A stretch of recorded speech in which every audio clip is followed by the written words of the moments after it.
कृपा करे सद्गुरु स्वामी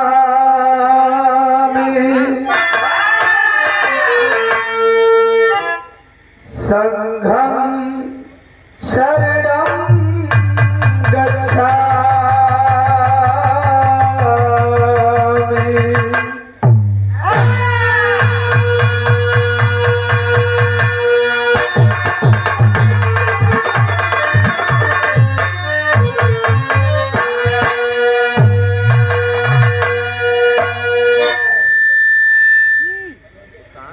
सर्वप्रथम कुछ कहने से पहले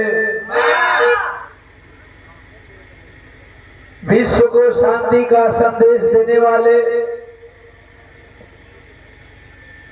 महामानव तथागत गौतम बुद्ध जी के चरणों में श्रद्धा सुमन अर्पित करते हुए सत सत नमन करता हूं। तत्पश्चात संविधान निर्माता, भारत के भाग विधाता, महिलाओं के सम्मानदाता, गांधी के प्राणदाता, बोधिसत्व परम पूज्य बाबा साहब डॉक्टर बी.आर. अम्बेडकर जी के चरणों में श्रद्धा सुमन अर्पित करते हुए सत सत नमन करता हूं। बहुजन समाज में जन्मे हुए तमाम संतों गुरुओं को नमन करते हुए